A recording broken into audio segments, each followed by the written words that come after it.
سوال: امامت کا سب سے زیادہ حقدار کون ہے؟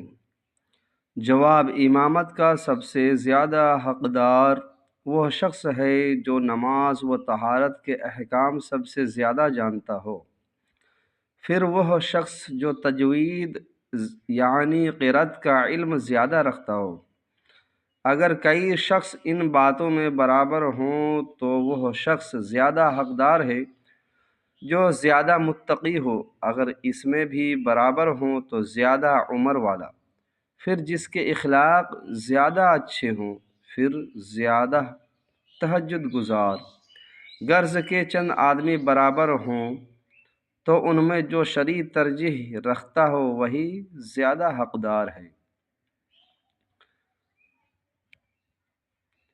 سوال: کن لوگوں کو امام بنانا گناہ ہے؟ جواب: فاسق، معلد جیسے شرابی، جواڑی، زناکار، سود خور، چغل خور،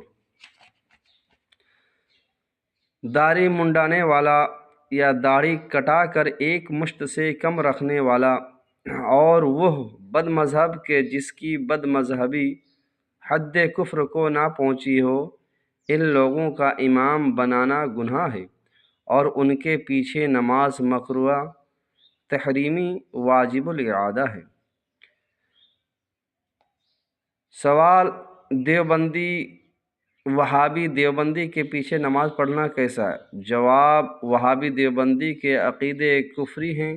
مثلاً ان لوگوں کا عقیدہ یہ ہے کہ جیسا علم حضور صلی اللہ علیہ وسلم کو حاصل ہے، ایسا علم تو بچوں، پاگلوں اور جانوروں کو بھی حاصل ہے، جیسا کہ ان کے پیشوا مولوی اشرف علی تھانوی نے اپنی کتاب حفظ الایمان صفحہ نمبر 8 پر حضور علیہ السلام کے لیے کل علم غیب کا انکار کرتے ہوئے صرف بعض علم غیب کے بارے میں یوں لکھا کہ اس میں حضور کی کیا تخصیص ہے۔